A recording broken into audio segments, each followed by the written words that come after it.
My dad, God bless him, he would read us stories from the Bible, like most stories kids would listen to growing up. And it was really good, actually, but I didn't really understand really what Christ was about. I just thought the stories were really cool. When I was 10, my dad, he was 45. He passed away on us suddenly. It devastated me. It devastated our whole family, actually. It wasn't just me, but for some reason, I seemed to be hit. I took it harder than everybody else. And I was angry. I was not just sad, screaming, yelling. I was a very angry 10-year-old child, like extremely angry. And it was mostly at God. Like in my mind, I was like, why did you take him? Why did you take my dad from me? What did he do to you? You know, why did you take him? He's got a family to take care of. What are we gonna do? You know, and I suddenly, and for all intent and purposes, I hated God. I did a lot of bad things growing up, and I'm not very proud of.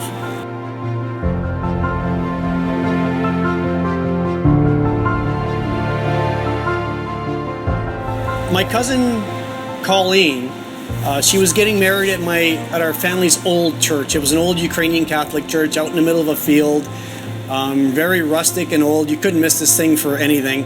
I was sitting there with my cousin Kevin, just sitting, and I don't know what happened. I was just looking around, just staring up at the ceiling, just staring at the pictures, not really giving anything a second thought. But then suddenly I'm like, I gotta go back to church. And my cousin like looks at me like, what?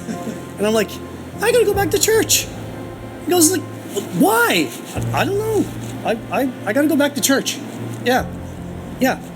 And that kind of started a ball rolling, but not right away. It still took a few years for me to kind of understand what was going on. I still had a resentment for God still, like there was still a little anger in my heart. There was this kind of compelling thing going on in my mind too, that I had to leave.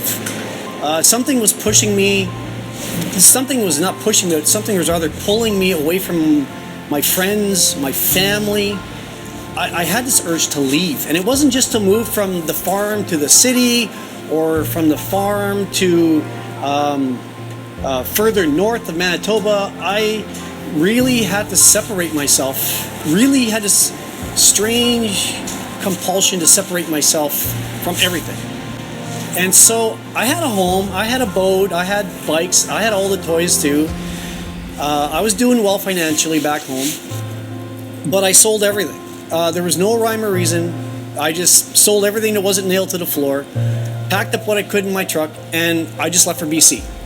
And everyone was, why are you moving to BC? I don't know, but I gotta go.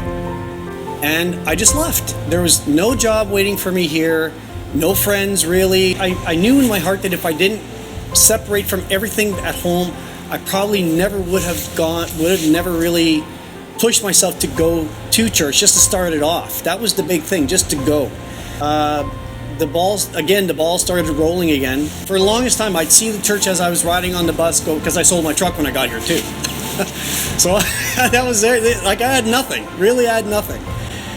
But I see this church as I go by every Sunday, thinking, okay, I'm gonna go to this church today. You know what, the game's on, okay, I'll go next Sunday. And that went on for about a year. So I go, and I finally did. I got off the bus right in front of Trinity. And the weirdest thing happened is usually their billboard has all these verses and sayings on it. But of all the things it said on that billboard that day was the one thing I know that I really needed in my life. And it just had one word, and it said change. That was it. Out of all the days I decided to go, it was that one day that on the billboard it said change.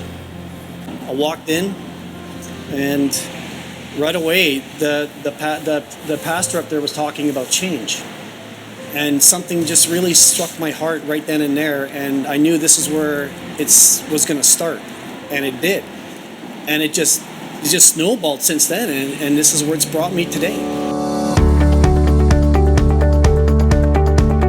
I love Christ for what he's done. He saved my life. You know, so I have no more hate for Christ at all. He's my Savior. He's everything to me. You know, I mean, it's been a big change for my life. And that one just started with that one word on a billboard sign. So